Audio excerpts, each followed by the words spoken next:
E aí galera, aqui é o Hora Cartoon, trazendo pra vocês a quinta análise de Anfíbia que tá tendo semanalmente, hoje com o episódio mais importante pra entender a história da série, até mais que Mother of Homes e outro episódio trazendo coisas do passado e amarrando pontas soltas. Lembrando de deixar o like se você gosta de vídeos de Anfíbia e se inscreve no canal caso seja sua primeira vez aqui. O episódio 14A é The Root of Evil, ou A Raiz da Maldade, um título que se refere mais ao episódio depois desse do que a esse, iniciando com o castelo flutuante do Andreas e seus robôs destruindo mais uma parte de Anfíbia e outra vila de Hans. Sendo guiados por Annie, os Planters e Logal, tendo a oportunidade de recrutarem mais soldados para a rebelião. Coisa dificultada quando Hop Pop se adianta, falando que um benefício é que podem participar do cultivo hidropônico no subterrâneo e testemunharem uma revolução agrícola. Mas ninguém tá nem aí para cultivar a planta, e no desespero, Polly manda Annie acionar o Código Azul, falando que caso se juntem à rebelião, podem ficar assim, bombadões e fortes como Logal. E aí sim, vários deles aceitam, não por causa de plantinhas, e quando iam sair, uma libélula drone intercepta e gruda na Bessie para segui-los e encontrar a base ou esconderijo da resistência.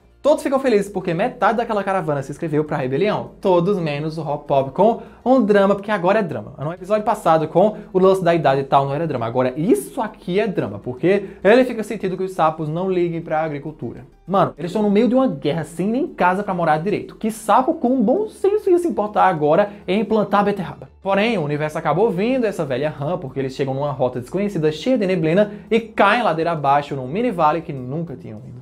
Assim que acorda, Hop Pop vê que ele e os outros estão com as mantas muito estranhas e quando saem, se deparam com uma vila chamada Hortelândia, um lugar onde todos os sapos se interessam por horticultura e plantam tudo o que eles comem. Que coincidência, né? Querendo os recrutar para a rebelião, algo que o resto não acha uma boa ideia, porque eles não têm lá muitas habilidades e o pacifismo que eles parecem ter não iria ajudar, mas tarde demais. Hop Pop já quer fazer isso e pede para o sublíder Horácio levar ao prefeito da vila para lançar a sua proposta. Horácio vai os guiando através de um tour pela vila em que tem tudo que Hop Pop mais admira e sempre sonhou, contando que lá costumava ser uma terra morta e infértil, só que aí ele, o líder daquela comunidade, chegou e com seus ensinamentos puderam tornar aquele paraíso do jeito que é hoje. E quando Logal pisa sem querer numa florzinha esmagando ela, todos da vila choram e ficam desesperados, como se ele tivesse pisado num deles. Coisa que Annie acha um exagero, dizendo que é porque todas as plantas de lá são parte da comunidade como eles. E sem ver, alguns deles sussurram algo que parece um ritual e revivem aquela flor acabada. Nessa hora eu fiquei suspeitando muito, tanto pelo fato de que eles basicamente soltaram uma bruxaria ali pra reviver o negócio, pelo lance de que todos sentiram a dor, e também porque todos usam o chapéu. E quando eles chegam na estufa onde estava o líder,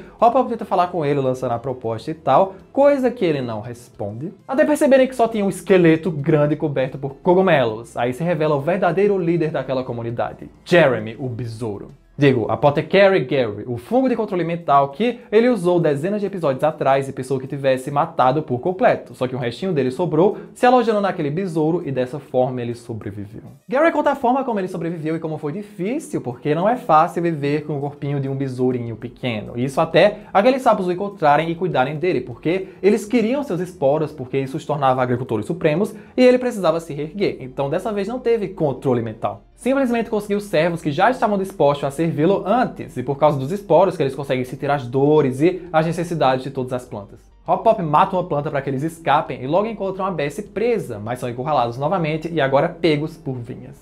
Prestes a transformá-los em adubo, Gary ouve um bip constante, e só agora prestem atenção na Bessie e na libélula que estava grudada lá, que Sprigg quebra, só que ela já tinha determinado a localização da base da resistência e enviou a equipe de extermínio. Não dando 10 segundos para vários Frobos vermelhos chegarem para incendiar e destruir tudo. Assim, Annie vê uma brecha para escapar de lá, só que vendo a cara de bunda do Hop Pop, percebe que vai ter que voltar porque ele quer muito salvar aqueles sapos que queriam os matar. Com o trabalho dos Planters, o povo da vila pode se reorganizar pelo comando do Gary que vai e destrói o resto dos robôs. Os poucos que tinham sobrado, já que foram enviados poucos, eles só tinham armas para destruir, não realmente para lutar. Em que os dois grupos se elogiam e agora eles podem voltar a querer matar os Planters. Mas Hop Pop sabe que eles tiveram problemas no passado. Gary tentou escravizar toda a sua vila natal, ele tentou matá-lo brutalmente, só que ele deveria se juntar à rebelião junto com o seu mini exército, principalmente agora que os robôs sabem da localização da Hortelândia e que não vai ser seguro enquanto Andreas estiver no comando. E nesse caso, visando a segurança do lugar e o fato deles gostarem que o seu paraíso seja tão isolado, ele aceita se juntar sim, estarão lá quando precisarem. Annie aproveita para falar que Andreas anda usando coleiras de controle mental com esporos que nem os dele, pensando que pode não ser o último cogumelo da sua espécie, e que ela diz que talvez seja uma cogumela. Só que isso não existe para os fungos, Annie. Se manca. E terminamos com todos só parando agora para pensar em como aqueles vestidos que estão usando são super confortáveis e conseguem sentir o corpo todo respirando. E enfim, no aguardado episódio 14B, The Core and the King, ou O Núcleo e o Rei, que inclusive é o episódio 100 da série, é protagonizado por esses dois, que no castelo flutuante de Newtopia, que aliás é muito bem guardado por várias naves sentinelas em volta dele. Vemos o Núcleo analisando a tecnologia completamente rudimentar da Terra, e quando Andrews pergunta como deveria chamá-lo, se autodeclara Darcy, a Dark Marcy, ou Marcy das Trevas, por uma referência a um dos jogos favoritos da Marcy, porque olharam nas memórias dela e isso agrada a todos. Afirmando que ela ainda existe, só que a trancaram em um quartinho na sua mente, tem o total controle do seu corpo, coisa que quiseram por tantos séculos, mas ainda mantém alguns gostos peculiares de Marcy, como o amor dela por cupcakes. Darcy tem uma missão muito importante para o Andrews, quer fazer uma reinicialização do seu sistema porque tem dados demais na sua cabeça. Claro, porque o núcleo é uma junção das mentes mais brilhantes de Amphibia ao longo do tempo que foram compactadas naquela coisa, enquanto Marcy tem o corpo de um ser humano que foi feito para ocupar só uma mente, não várias delas. Por isso quer apagar as memórias redundantes da Marcy. Percebendo Andrews olhando para sua antiga pintura e ironizando que não são só eles que precisam de uma limpeza mental, mas ele garante que o que está no passado, está no passado. Só que não, porque agora temos um flashback da antiga Newtopia de mais de 1000 anos atrás, do momento em que ele encomendou aquele quadro e foi pegá-lo, e vemos o quão futurista era e tinha propagandas sobre dominação de outros mundos e era tão comum e tão bem visto. O sapo ao lado do Andrews, que já vimos era um dos guardas reais, segurando um martelo de guerra como o que Grime e Sasha conseguiram, e seu nome era Barrow, ou seja, o martelo lendário que eles conseguiram, o Barrow's Warhammer, pertencia a esse sapo, por mais que não fosse tão especial porque o seu colega de serviço tinha o igual. Ele e Andrews eram bem amigos, o entregando uma mensagem da Leaf escrita em tinta invisível. Leaf, aquela sapinha rosa que também fazia parte desse trio, e escrita em tinta invisível como tinha no vaso com a figura dela que tinha no mundo humano. Ela era uma jardineira de Newtopia e criou uma dança que era capaz de hipnotizar as feras. Dança essa quase igual à dança que o Sprigg faz e que ele diz que está na sua família há gerações. Nisso tem uma grande chance de que Leaf realmente seja uma Planter e ancestral dos Planters, talvez a primeira Planter de todas, tipo, ela é igual ao Sprigg, criou a dança que está na família há gerações e ela era jardineira. Hopop já disse que a agricultura e o cultivo de plantas está na família há muito tempo, então é com a certeza que ela é um antepassado deles. Enfim, eles três eram amigos de infância, mesmo sendo de espécies diferentes, e ele encomendou o quadro porque seu pai o colocou como chefe da próxima invasão, ficando muito felizes pelo seu amigo porque sempre o apoiam, querendo comemorar por aí gritando pelos corredores. Atualmente, Newtopia só tem basicamente salamandras vivendo nela, ou newt, só que antes era comum as três principais espécies de anfíbia viverem nela, rãs, sapos e salamandras, só que ainda tinha um pouco de hierarquia social nisso, porque a Leaf era uma jardineira, o Barrow era um guarda real e o Andrews um príncipe. Então, isso sempre existiu, só que depois se intensificou muito. No meio da comemoração, Andrews é parado pelo seu pai, o rei Aldrich, um tritão ou salamandra bem velho que o chama para os seus deveres, e seus amigos entendem e eles se veem depois. Aldrich sugeria que ele cortasse essas amizades de infância porque quando se tornar rei, não vai demorar para pedirem favores ou usarem, achando que eles jamais fariam isso, mas o rei diz que amizades não duram e irá lhe mostrar algo que dura. Com a coroa que tem um dos olhos do núcleo nela, ele vai e abre a sala, coisa que comprova que Andrews hoje em dia usa a mesma coroa. E ele vai e mostra ao filho na cara dura o núcleo, uma combinação das mentes mais brilhantes de Amphibia e que tem até alguns dos antepassados deles naquilo. Com isso, não vai precisar de amigos, e a sua primeira missão de invasão que ele vai orquestrar é nada mais nada menos a invasão para a Terra, um planetinha medieval no qual exterminariam os selvagens para poder extrair todos os recursos, assustando Andrews com a sugestão de um extermínio de uma raça inteira. Só que invadir mundos é caro e precisam fazer isso para manter o seu estilo de vida, lhe entregando a chave da caixinha de música e pedindo para que o deixe orgulhoso. Que tenso, hein? E como o Andrews novinho não era amargo, no meio da madrugada ele pega a chave e vai na sala onde fica o altar com a caixinha de música para mostrar a Leaf e Barrow, que assim que vê, Leaf pega a caixa, mas não para roubar, e sim para ficar brincando de pega com o Barrow, jogando de um lado para o outro, e quando ela pega na caixa de um jeito específico, tocando com 3 dedos nas 3 joias dela, do nada ela tem uma visão assustadora do futuro. Inclusive a primeira imagem é de como a Amphibia está no momento, ou seja, ela viu pelo menos 1000 anos no futuro. Também viu o mural atual que tem na sala do rei, o castelo subindo, tudo coisa que já vimos, como o mural da profecia que tem na caverna da mãe dos homos, só que de imagens novas temos um meteoro prestes a atingir a Amphibia e que pega ela também. E uma imagem pouco vista é essa rápida que parece mostrar a sala do trono destruída e com muitos restos de robôs. Achando que se continuarem usando a caixa para dominar mundos, a Amphibia estará condenada. Nunca pensei que a caixa também pudesse mostrar o futuro. Deve ser assim que alguém viu e escreveu a profecia que tem na caverna da mãe dos Zomos. E não foi a Leaf quem escreveu. E no dia seguinte, ela pede uma reunião com o rei e a corte real para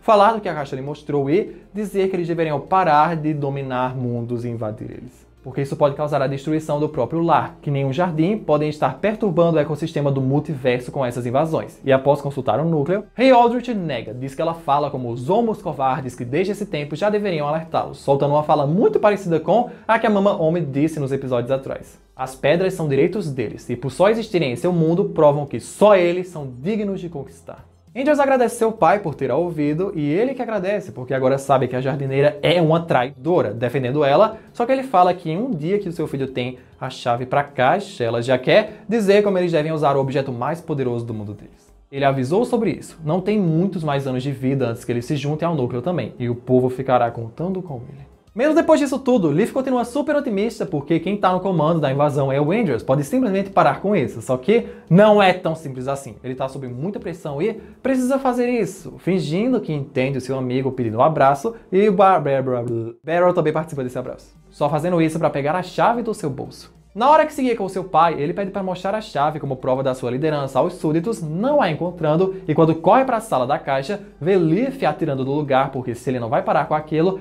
ela vai. Correndo de lá, Andrews vai atrás e esbarra com Beryl contando da traição de Leaf que ele viu com seus próprios olhos, indo juntos atrás dela, e quando a tem em suas mãos, acaba o confundindo com os sentimentos, dando tempo dela entrar nos dutos e fugir com um dos Homem-Musgo. Homem-Musgo esse que virou uma criatura mítica de anfíbia séculos depois. Escapando também dos muros da cidade, pretendendo ir até os Zomos porque saberão o que fazer, e pedindo desculpas ao seu amigo, mas aquilo não pode ficar em anfíbia. Quem diria que existia um bom motivo para o roubo da caixa? E alguns dias depois, o Rei Aldrich de algum jeito já sabia que a caixa tinha deixado aquele mundo. Não tinha o que Andrews fazer e o modo de vida deles estava condenado. Mas o núcleo na coroa o lembra de algo, da profecia dos Homos, que já estava escrita, de que a caixa retornará um dia, mas não sabem quando. Por isso, enterrarão e preservarão sua amada civilização até chegar o momento certo. E só aí Andrews poderá começar a se redimir. Fora que é bem possível que Leaf tenha ido até a Mama Homem porque estava indo os encontrar, e por isso a velha diz que não via um sapinho há 1000 anos. Frustrado e furioso com a traição daquela maldita Han, Andrews acha que ela e a sua espécie precisam pagar, precisam ficar sob controle. E quanto ao Beryl, o rebaixou a viajar com escoltas defendendo vilas para nunca mais ter que vê-lo de novo. E muito provavelmente, ele quem instaurou a presença só de salamandras em Utopia, a criação das torres sapo do norte e sul, leste e oeste que ficavam de olho nas vilas de Hans que precisavam ficar sob controle e ficavam pagando impostos altíssimos pelo resto da vida deles. Por fim, ele rasgou o quadro que estava sendo queimado agora no presente, dando para entender um pouco da personalidade conturbada do Andrews, não consegue confiar mais em ninguém. E nisso, o processo de otimização da Darcy estava pronto. Ela parece não ter apagado a Marcy totalmente porque ainda tem muitos trejeitos da original, falando que estão prontos para continuar de onde pararam, invadir a Terra. Ele só pensa nisso há séculos, então está pronto. E terminamos com a voz do Rei Aldrich se sobrepondo à da Darcy, já que ele também faz parte do núcleo depois da morte, dizendo que está quase orgulhoso do seu filho. Gente, que episódios foram esses? Foi um ótimo jeito de comemorar o 100º episódio da série com um episódio puro de flashback. A raiz do mal deu enfim destino para o Apothecary Gary e um novo apoio para a rebelião, por mais que tudo tenha sido muito conveniente, e esse último nos deu uma perspectiva muito melhor do passado de Anfíbia e do pobre, traído e surtado Andrews. Assim eu dou um 8.4 para The Root of Evil e um merecido 10 para The Core and the King, porque minhas expectativas estavam muito altas para esse episódio e todas elas foram muito bem supridas. E por esse vídeo é isso, galera. Uma das análises mais profundas e importantes de todos os episódios de Anfíbia até agora, em que na semana que vem, eu não sei se tem sinopse do episódio, mas é New Zentai de Flight or Fight. Deixe seu like se curtiu, se inscreve no canal se você esqueceu. Aqui tem o último vídeo que deve ser da análise atrasada de A Casa da Coruja. Comente o que vocês acharam e até o próximo vídeo.